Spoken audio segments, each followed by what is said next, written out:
We're doing it anyway. I actually really want to do a show. I do want to do a show, and we are doing a show. What's up, all you nerds and turds? Welcome back to Indie's Nuts podcast. I'm one of your hosts, Steven Fontana, and this time, I'm not your only host, Steven Fontana. I have back with me in my pockets, my left pocket is Andy Esimakis. How are you, Andy? Thank you, Steven, for doing a solo show, and that a show is still here to come back to after you doing a solo show. Yeah, that is quite the feat. Did you see that the solo show that I did had like twice the amount of normal views our show gets? Yeah, what the hell? Why did people show up? What did you tweet? I think it's because the show was only a half an hour, and I did a nice little headline. So I think it got a lot of people watching the first 30 seconds and then saw my face and was like, nah, we're not doing this. I think that's why. And in my right pocket is Mr. Nuff, aka Matt Murray. How are you? It goes well, my friend. It goes well. Indeed.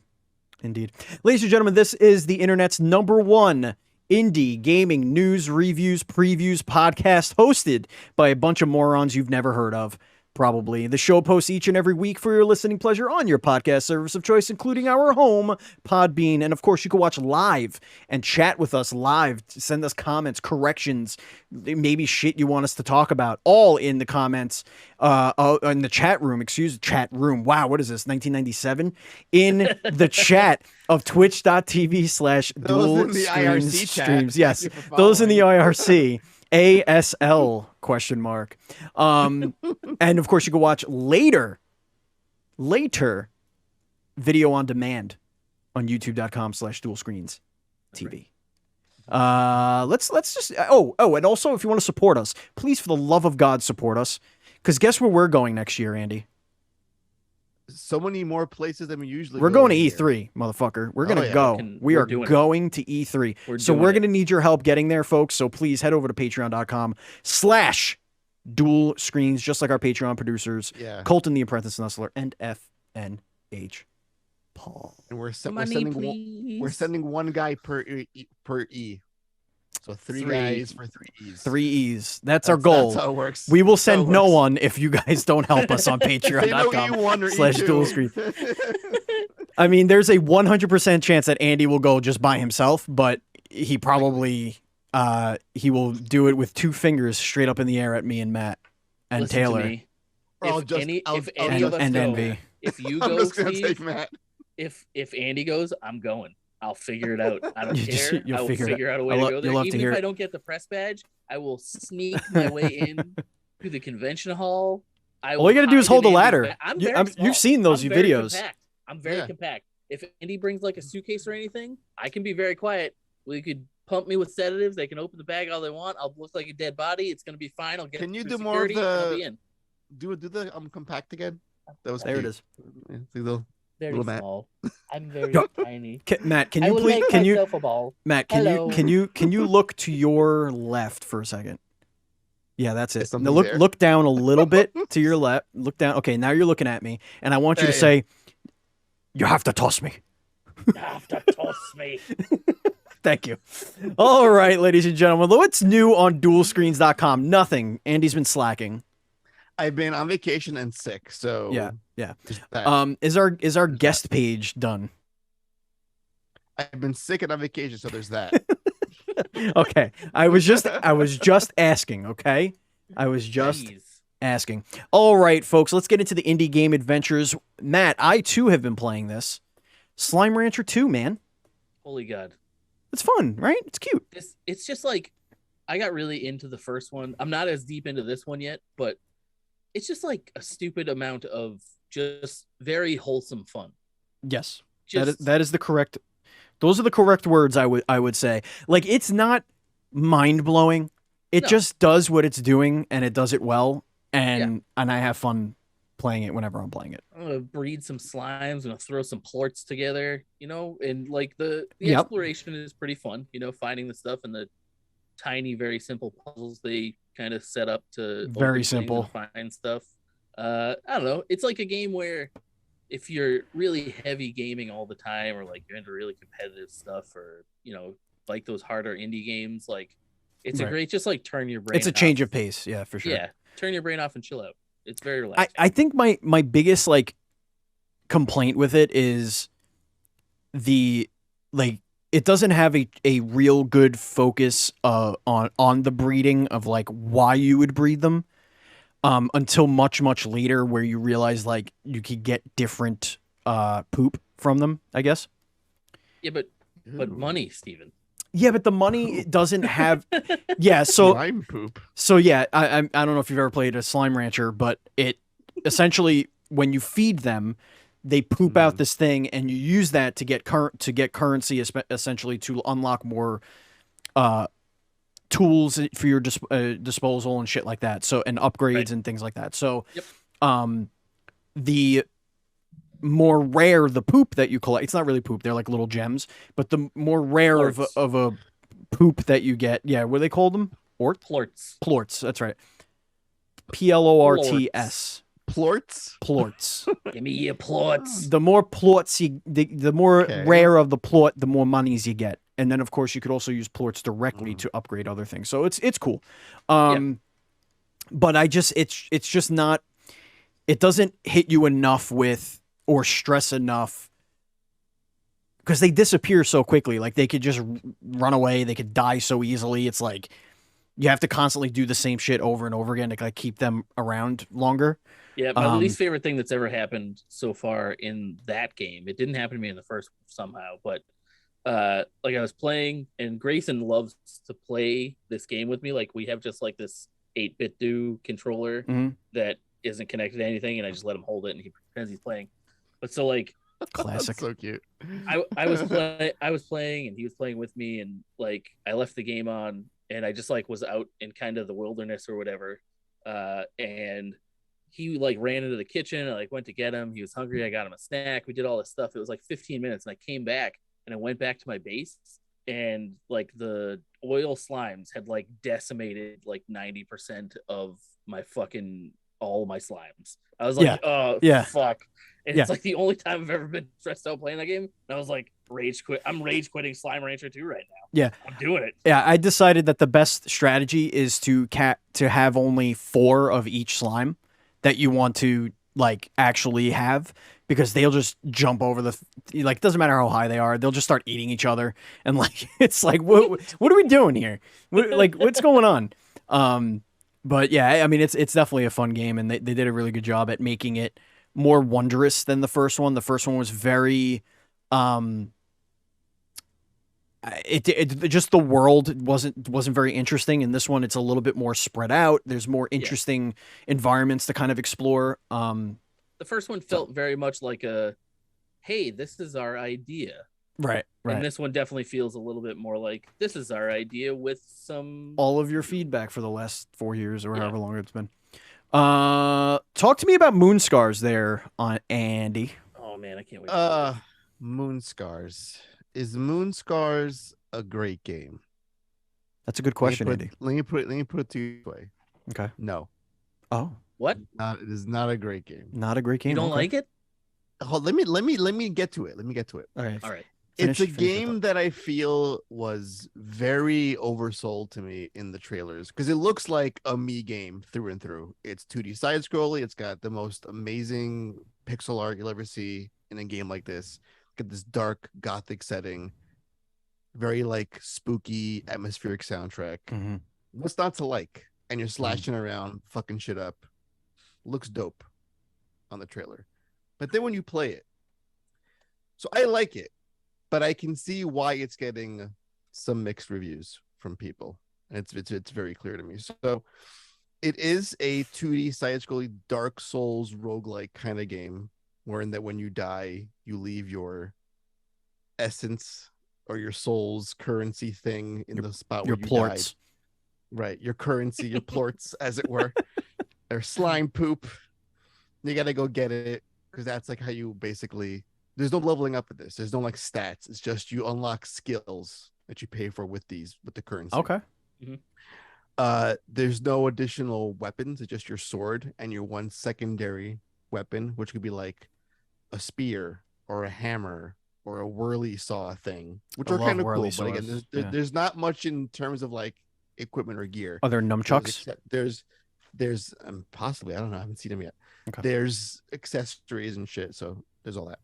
So it's a little easy. I've been playing it for like I think 8 to 10 hours now. Haven't died once because there's like a heal skill that you have in the beginning of the game. It's part of your main skill set, and it's tied to your magic. So as you hit enemies, you collect like Inkor. That's like the magic, the MP for this game. Right. Plorts. And you can like just you can just slash away enemies and like refill your MP and just heal yourself. And the same for like a boss fight. You can slash at a boss if you're careful enough. Slash at a boss, take a hit, heal yourself, and like rinse your piece. So it's not that difficult. Okay. It has a lot of fun ideas. Like for example, what would be a bonfire in a Dark Souls? It's these mirrors that you can rest at to like get new skills and what have you. But when you sit down at a mirror, you have to fight a doppelganger of yourself to unlock that mirror. That's cool. And the doppelganger takes all of your abilities. So the stronger you make yourself, the more difficult it is to save. Right. And by the way, don't call it a doppelganger. It's a fucking reflection. It's a mirror, Andy. I mean, it's such an easy concept to grasp. I know, but it's a mirror. Easy A to B. What it is, yeah. And it's using the game's own. And you want to be my latex salesman, right? So, there's these things called spite.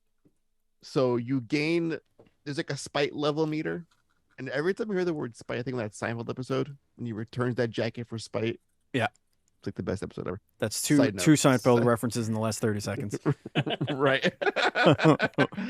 So that's the roguelike element. So you build up your spite meter, you unlock like 3 choices. You want to like have your magic replenish faster, you get more healing when you heal, or more damage. So you can stack these up to 5 abilities, 5 spite abilities, and the mirror clone of you takes them as well when you save. So it's like you can make yourself super strong, and then when you fight the mirror clone to save the game, it's like a bit of a gamble. So again, a lot of fun ideas, but I think that whole healing bit of it, and there's not too much depth in the combat. Plus, there's no real soundtrack. It's just like this one single like piano medley thing.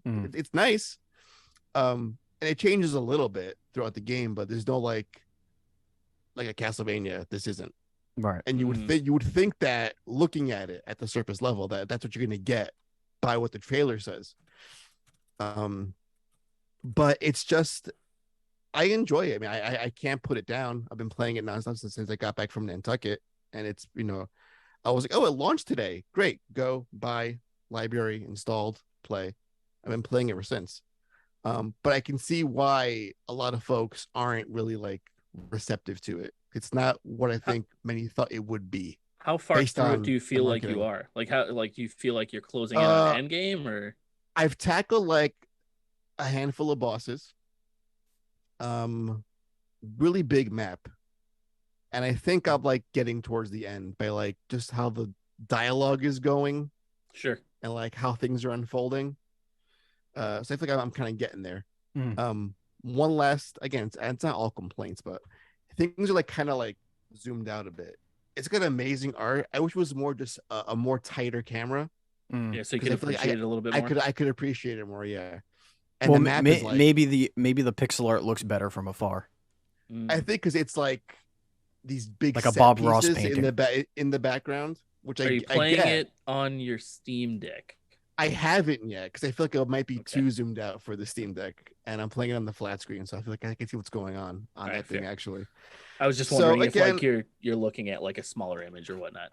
Yeah, like Matt, I think you'd actually like it for like what it is. Yeah, because you're a simpleton. You hear what he said? Exactly. You don't like good combat. Yeah, you like dumb shit, right? You barely have 2 brain cells to rub together, so.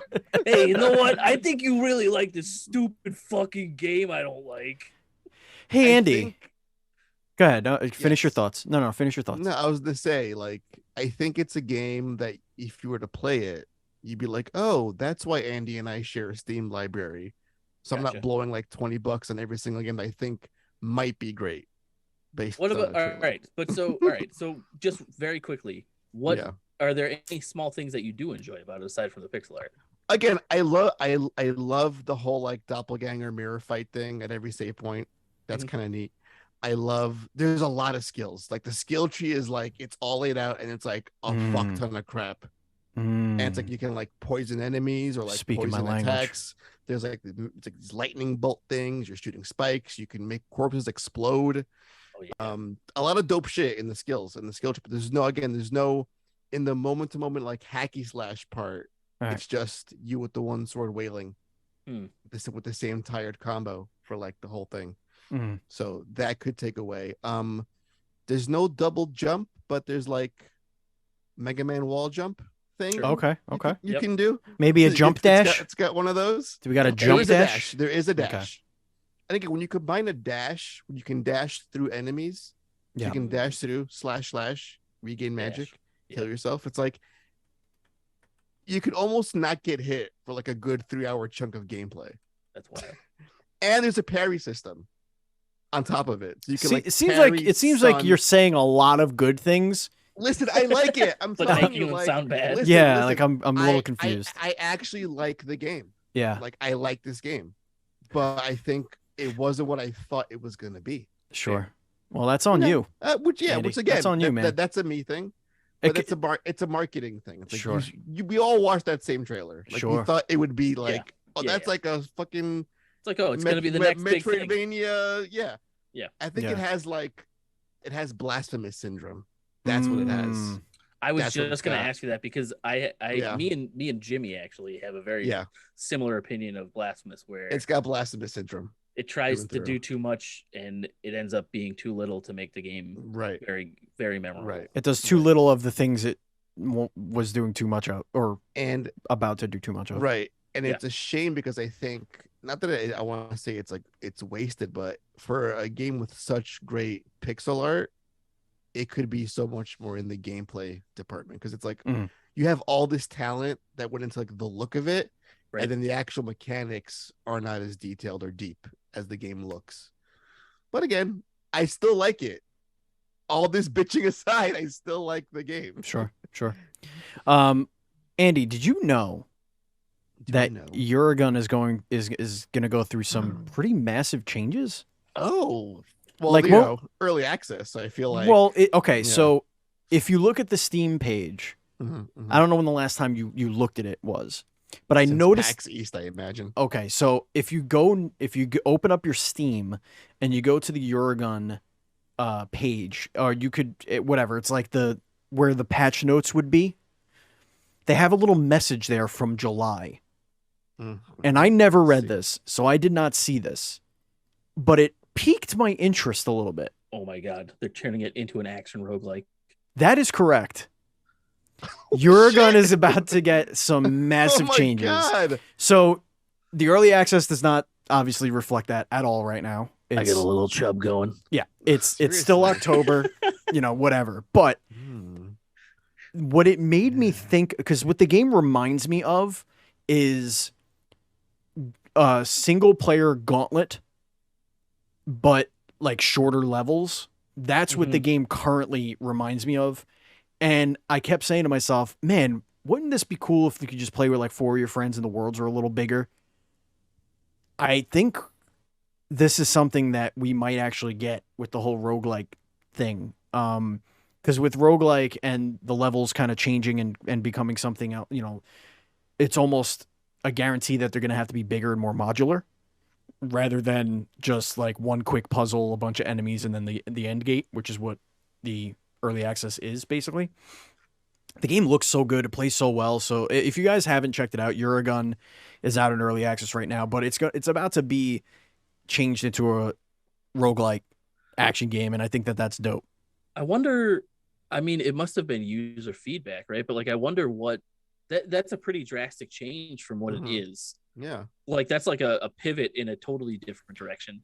And I wonder what prompted that change. Like that, I mean, it's probably the reason that they were in early access, but right. Usually when things are in early access, they're like or it seems especially recently when things go into early access, they're like, maybe like 6 months to a year out, Camera and just disappeared. The base game is pretty done. And this is pretty wild to just like totally shift gears in the middle of early access. That is crazy to me. Yeah, because I feel like there's at least an overall vision of what your game is going to be, like from a gameplay perspective. Right.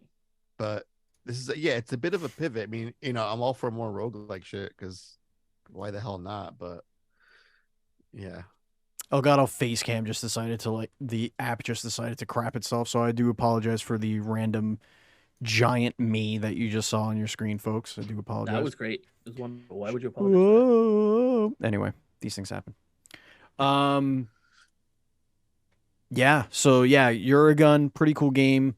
We know the developers over there. We met them at PAX. Good people. I gotta email them back. They've been emailing me to come on the show. Please, for the love of now would be a great time. Now is a great time. Yeah. Now we noticed something on your Steam page. Like, come on the show. Dope. Let's talk about it. Shovel Knight Dig came out. I haven't touched it yet, guys. Me either. I have yet to touch it. I've beaten it. I got all the way through it, and I have some thoughts. Uh-oh. Hold on, let me get my drink. There okay. Snap your shit open. Shovel Knight Dig. Let's dig in. Okay. Why? Pixel art, gorgeous. The minute-to-minute gameplay, actually really, really fun. Mm-hmm. Does it succeed as a roguelike? I don't think so. Oh, interesting. So it is a really fun game to play through. I had a really good time going through it and kind of fighting my way through everything and finally beating the final boss. But there aren't enough hooks for me to keep going back to it, which is what it's kind of like that's really the draw of a roguelike for me is right.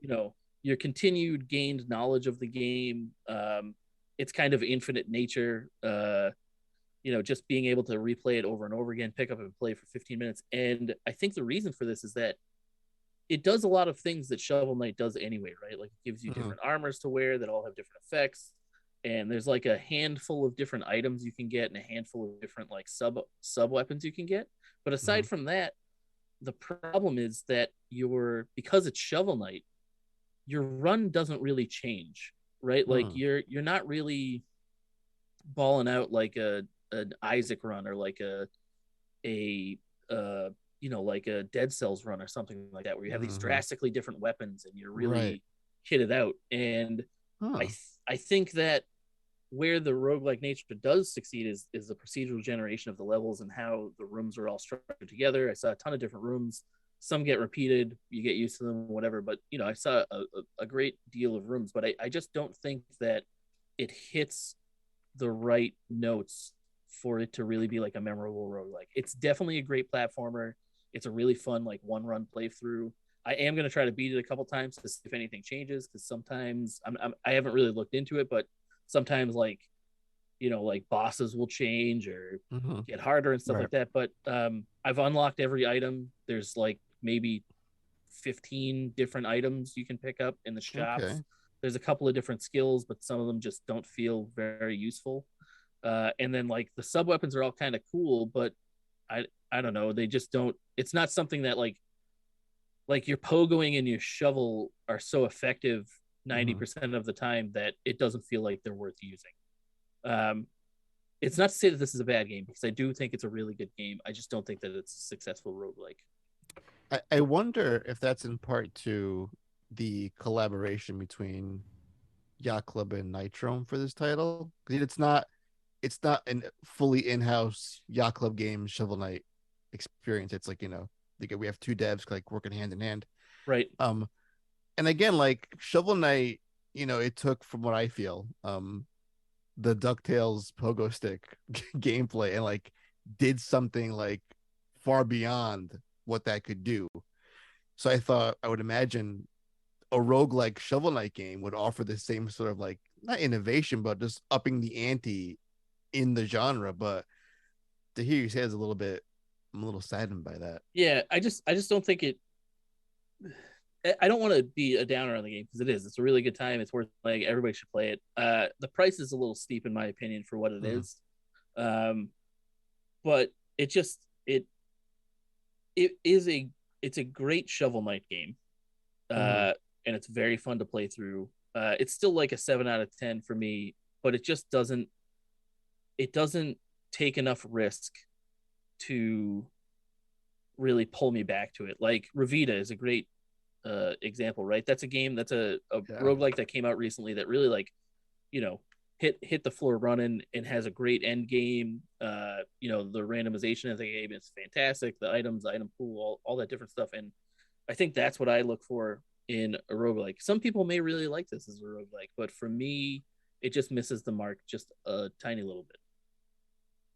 Alrighty. Now, do you think, well, one last thing, Steve, yes, sir. Before yes. we go any further, please.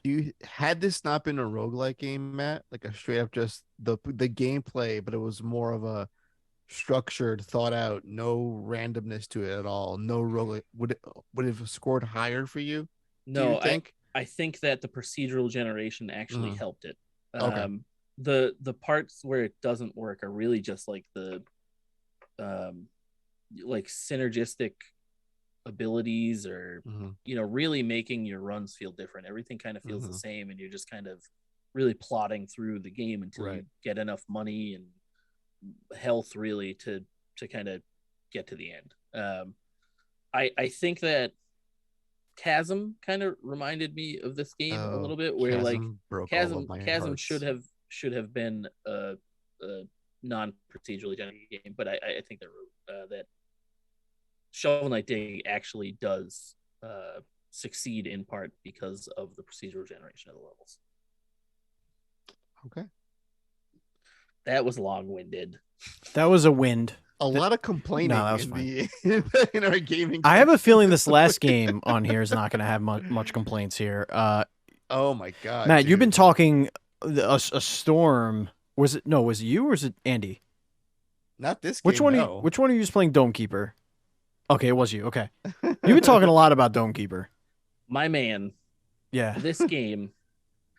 So the dichotomy between the juxtaposition between this and Slime Rancher could not be further. Okay. This game is like a bottle of stress at all times. Like, aren't you in an actual bottle? You're literally bottle? Just in a dome. So you know, a lot of things going for it right off the top. The monochrome visuals look great. The pixel art's awesome. It opens up with your dome like hurtling from space, and there being like a monster on the ground, and you just fucking squash him. It's great. Like he does like the whole like and you fucking squash him. But so Love this that. is like literally just like it is just contained stress, and your like dome initially the gun is very slow moving, and so like it's a little maddening, but like in a way where you're like, no, I'm gonna fucking do this. And as you dig, like the materials get harder, and so you need to upgrade your drill, but you're trying to balance that with upgrading your dome because there's more shit coming at you. I love this so much. And it's just it's really, really, really fun, and it has that like Minecraft like, ooh, I'm gonna dig this way and see if I can find anything, and then you get the sparkly thing, you know, you get some of your resources and you drill into it and fucking haul them up or whatever, and it really is just like a giant. So it's like Defender, except you're like playing the guy running in the thing, and he's like, oh shit, I need missiles. I better go dig for plutonium. Yeah, exactly. So there's like also like on your run, like you know you have a structured play field pretty much every time. It's relatively the same every time. There's like different layers to the dirt or whatever. The procedural nature comes from like what I forget what they're called, relics you get, and then like where the ore is placed. And so the relics are really cool because they add stuff to your base that you don't initially have, like a laser that will auto target enemies that will make them slow and like stun them for a minute, or like you can get this like little dinosaur with a drill nose called Drillbert, and you can like plop him down somewhere and he'll just auto drill like through the wall for you, and then you can like go see what the fuck you found. There's like a lift that will, if you put like ore in it, it will like automatically take your bases, all kinds of different stuff. And it's like the fun kind of stress where, you know, you have the timer that's ticking down in the corner where it's like, oh, the monsters are coming, the monsters are coming, the monsters are coming, the monsters are coming. And you're like, but I can see the shiny. I'm gonna get it and take it up, and then like the more stuff that you grab at the same time, the slower your guy goes up. So you're like, can I take 5 right now, or like is the monster gonna get to my dome before I get all the way up? And you're like, drop him, you fucking fly up the goddamn chute. It's great. It's really, really fun. Matt's in a glass cage of emotion right now. I am. I love this game. It is so good. It is definitely the highlight of this past week for me, and I can't recommend it enough. Well worth playing. And then because it's an early access, they're gonna release like more like keepers, like little dudes that have different abilities, and there's already a second dome in the game. So the first dome that you have is like a moving laser. The second one is a giant fucking sword that you can shoot out and like smash people with. Holy shit. It's fucking rad. Yeah, I don't know how much more I could say about this game. Fucking 10 out of 10. Give it to me every day. Wow. Play this game. Damn. The music is thumbs dope. up. The music is so good. It's such a shocking thing to have you say that after just talking about a Shovel Knight game. I know. But I'm floored. But this game succeeds in its mission statement, right? Right. And I don't want to go back to Shovel Knight. I don't think that it does. That's fair. Speaking of rogues and roguelikes and runs, our indie steal of the week. Take it away. So this game is Tiny Rogues. Tiny Rogues. It is $5.99 on Steam. Naturally, it is not on sale or anything. And this is a room by room, very simple pixel art. It has like scan lines built into it. Procedurally generated roguelike game. There's tons of different characters. It's a bullet hell. It's like a bullet hell type game. This just came out too. Yeah, very recently. And so there's a lot of cool stuff in the game that a lot of roguelikes like don't do. So there's very deep stats in this game, kind of akin to like a Souls-like, where weapons have different scaling attributes, and your other stats also matter, like increasing your stamina or your strength or your intelligence or whatever, like really do have an effect on your gameplay and everything. And to increase those things, you pick up like green for stamina, red for strength, and blue for intelligence, different types of food. And it kind of tricks you into thinking like, oh, I'm a strength character, I should just grab the strength. But in tandem with increasing your stats, to level up, you just have to pick up food. So for every like 5 food you pick up, you increase in level, and every level you have to pick a different perk. And so there's a balance between like, I'm going to pick up this, or I'm going to go in this other door because there's keys over there and grab this key. And it's really fun in like a Hades way, where you're trying to determine like, all right, should I go for the stat point, or do I go get gold?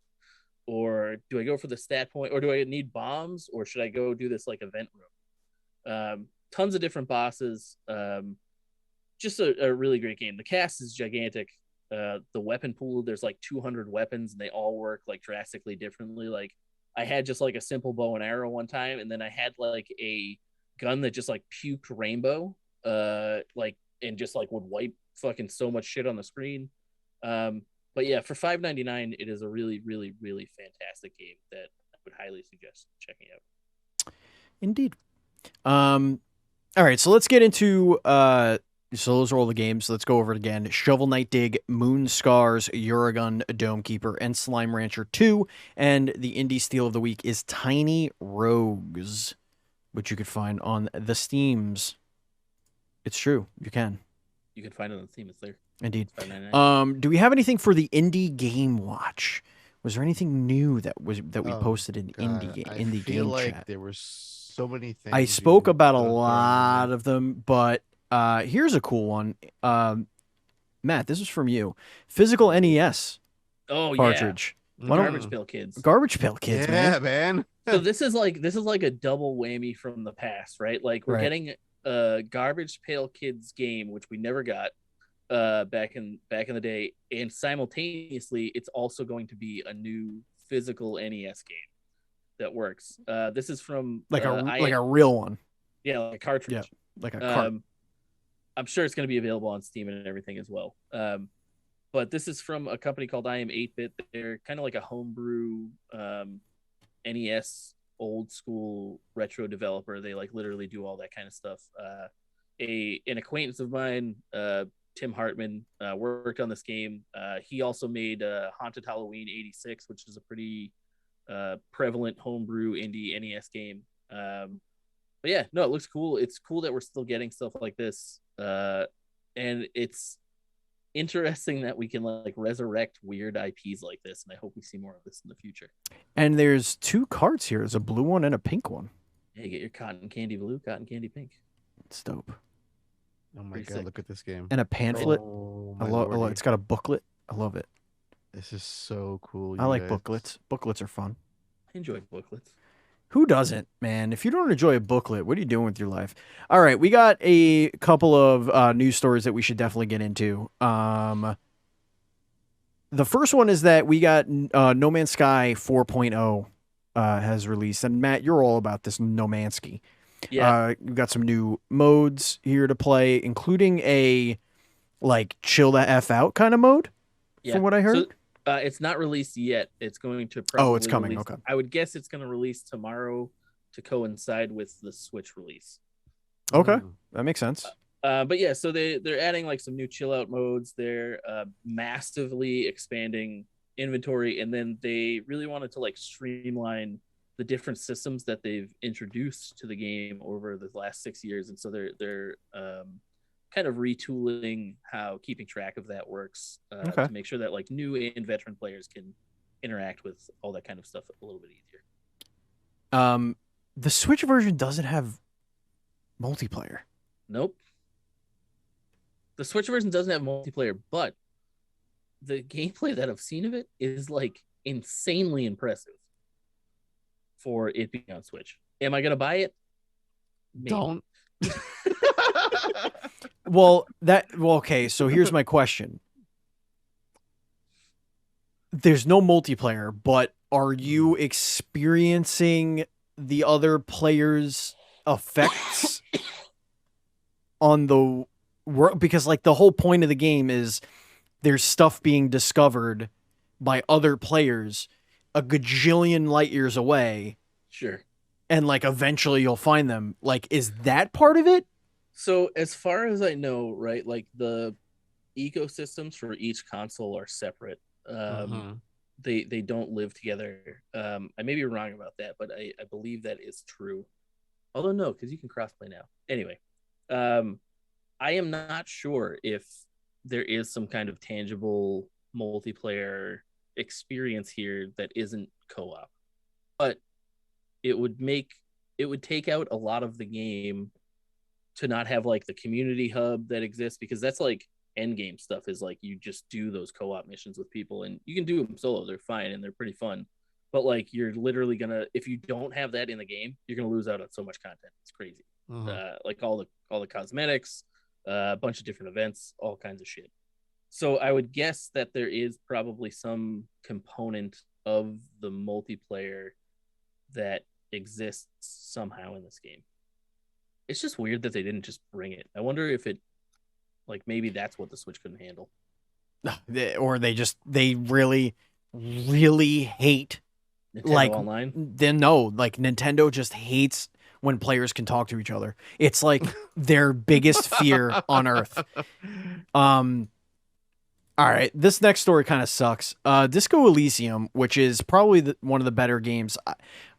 I admit, I did not play this game. It's like a game I would love to play. I know it's great. I've not played it either. Everything I've read about this game is dope. But Holy like, shit, you guys. So many people are like, okay, the creators were fired from the team. Like, yeah. The lead devs for Disco Elysium basically have been let go like unceremoniously for little to no reason. Yeah. So Studio Zaum, Z-A-U-M, much of the key talent is gone here. Let me get. It happened. This is from Luija. Is that how you say his name? I don't know. Martin mentioned Luija. I don't know. Martin. he kind of opened up a little bit that it happened late last year. They were fired on false premises, and the entire ordeal has been very traumatizing for both them and the people close to them.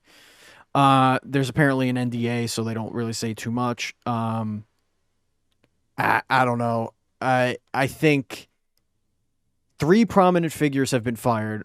While the fan base would expect them to go on, it's vital information. But so there's not a lot to kind of go by, but that sucks. Oh, I kind of like want to know what happened. Yeah, the problem is we can't know what. Yeah. What do we have to go on, really? Just that it was false premises. It sounds like allegations were flung towards some people because.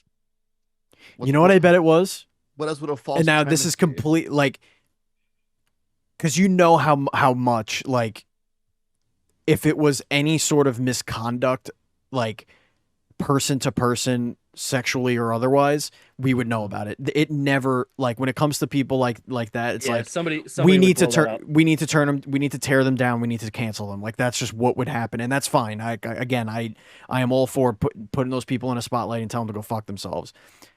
I bet it was money related. Yeah, I'm thinking like a money thing too at this point. You think that the initial game did so well that they wanted too much money? No, I think they probably took more money than they were supposed to, or something like that, or allegedly, like they were like, "Hey, you embezzled, blah blah blah," or like, "Oh, you're stealing money from the publisher," you know what I mean, like something like that. I don't know. Again, NDAs, we're not going to know anything. Doesn't matter. There's really not much to say about it except, if they did something shitty, okay, bye. Like, whatever. If they didn't, that sucks. But I can tell you one thing, like, those dudes and dudettes over there are pretty fucking talented. So I hope that they're able to land on their feet and, continue to make great games. It just sucks, like, because this game was like such a breakout hit. Like, it was like, this is likely one of the best games you will ever play. It is that good of a game. And to have that be your baby, like, you created this thing and now it's like, well, you're off the team now. It's no longer yours anymore. It belongs to just the company at this point. Yeah. Right. That's gotta suck. And if it's a false premise thing, double sucks. Like, is that like, I wonder if that's a situation where you could get your job back if you're found to not have done the things that they accuse you of doing. Yeah, but how would fucking weird and awkward that. There's no way they're going back. But I'm saying, like, right. Like, if I was the boss that had to make that decision, I'd be like, hey, listen, we have to let you go. Because if it gets out that you did X, Y, and Z, I don't know. It's like a guilty until proven innocent thing. You see, now I think I'm leaning less on the money thing because you could prove money being stolen in one way, but if it's a sexual allegation, how could you prove that to be true? Like, someone can make a charge that you did X, Y, and Z. I think Steve is totally right in that. I'm just saying, like, if it was a money theft thing and you were fired, like, what, it was just like misusing the money, possibly, you know what I mean? Like, and like, the term false premise just seems like it's vague enough where it can be like, but I feel like, I don't know, to me false premise means don't you investigate. But so my first job that I had on the books was at a bowling alley, and it was my favorite bowling alley. I grew up in that bowling alley, and I was fired from that job, and I asked why, and the manager said, she's like, this is ridiculous, but the owner said he can't trust you because you bet on horses. I was 17. But was that true? Did you bet on horses? Never. I never bet on anything, let alone a horse. I want that conversation recorded, like, where she goes into the office and, hey, listen, we really gotta fire that Steve kid. No, it was like so the boss. But listen, the boss never, like, came in, and, like, anytime he did come in, it was he knows my family. Like, I bowled there forever. Like, my parents bowled in that bowling alley forever. Like, 50 years forever. Did he get in some kind of beef with your parents? No, I think this is what happened. I had a ponytail, and he couldn't tell me to cut it because I had the pulled back hair. Now, okay. So he made up some false premise Steven. I don't like him because he of me betting on horses. Now, Steven, it's one thing to work at the bowling alley. Mm-hmm. If you own the bowling alley, and someone was like, Steven bets on horses, he's fired. That's lawsuit is the after result of that. That's true. Yeah, but he was 17. No, I'm saying, oh yeah, for the analogy's sake. Let me tell you something. If you work for a company like these guys, and if you're gonna sue a bowling alley, you're gonna destroy that bowling alley. Well, the bowling alley is destroyed anyway. He sold it, and now it's like a Jewish retirement center. But let me. Let me. I'm not exaggerating. That's exactly what it is. Bowling lanes and all. Let me tell you something. No, the building is destroyed. They just the land. They use the land. What a mitzvah, you guys. They still have the people that work there just like, we're not qualified for this retirement center at all. It's all one story. It's like, what are we doing? I don't know, but this is where everyone sleeps. It's the ball return. It's just like, let's turn on the air conditioner. It's just a fucking little thing that blows out air to dry your hand. What happened to Phil? Didn't wake up early enough. Ball hit him right in the head. I tell you one thing. We're gonna get deep for a second. I cried a lot when I got fired from that job. Really? Like, I really liked working at the bowling alley. Like, it was like a dream for me. It is like a teenage having bowled there since I'm 3 years old, and I'm like 17, 18 years. Was I 18 yet? No, I think I was just, I don't know. Whatever. I was very upset. And I was like, how could he think that me, like, I couldn't figure it out. Like, I was just like, I bet on horses? That's what? But okay, anyway, moving on. We got an expansion, a third expansion coming to RimWorld. I don't even know what a RimWorld is. Shows how much I know about games.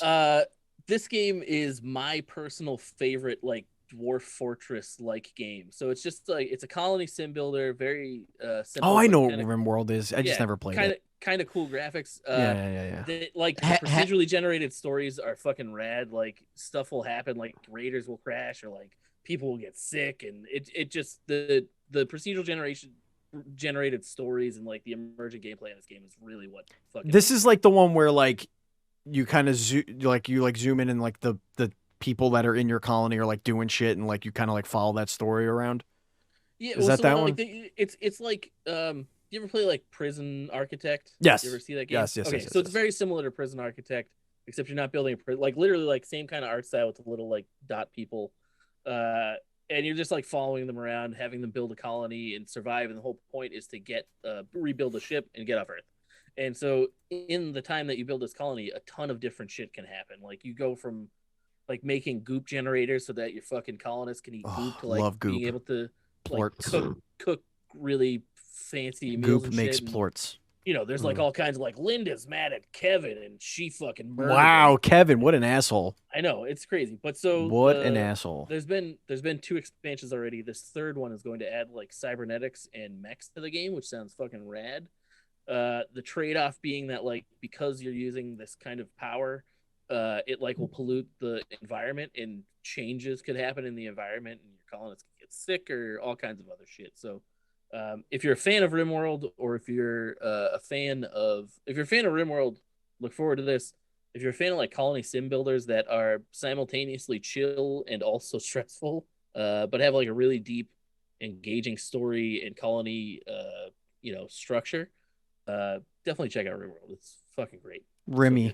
If you want a good, you know what? If you need a good rim job, go to RimWorld. Kickstarter of the week. The store is closed. All right. I found this game.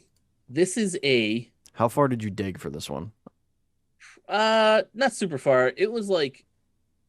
It's 300% funded, so it's already funded. It was like, I don't know, 3 scrolls or something like that down the page. That's a lot for Kickstarter.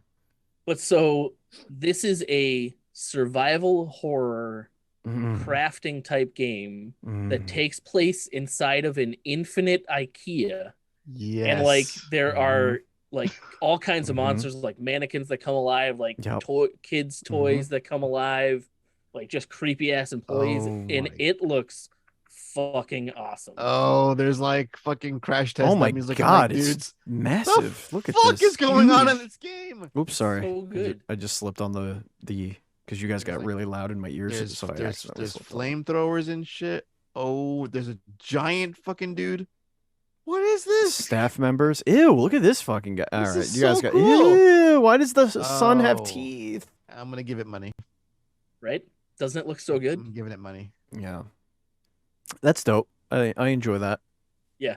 I'm all for that. I usually bring like the pixel arted roguelike-y stuff, and I saw this and I was like, you know what? It's spooky season. Yeah, it is. Yeah, it is, and it looks good. Season, guys. Okay, before we end the show, like I feel like a lot of games, especially the spoopy games, specifically the spoopy games, I feel like they're all made in the same engine these days. Like these look like mods to like the same game. Do you know what I mean? Yeah, I mean they all kind of have the same vibe and like kind of like a little like flashlight looking thing, and like I don't know, it just looks like that. They all burger time burger. Yeah, exactly. Yeah. Yes, exactly. That is exactly what I mean. And like the characters move very similarly and whatever. You got to be really creative to like make those games stand out on each other. This is awesome. Fucking creative. Yeah, this is really cool. Ladies and gentlemen, that's going to bring us to the end of the show. Thank you so much for listening and watching. This was an absolute pleasure. Thank you, Andy. Thank you, Matt. Thank you, chat. And if you want to follow us on social media, we're at dual_screens. I'm at Batchout27. Andy's at Pants Guy, and Matt is at Mr. Nuff. That's the one. That's Steve. the one. Good job. Sorry, mouth is dry. Thank you so much for listening, viewers, and as always, please play some indies.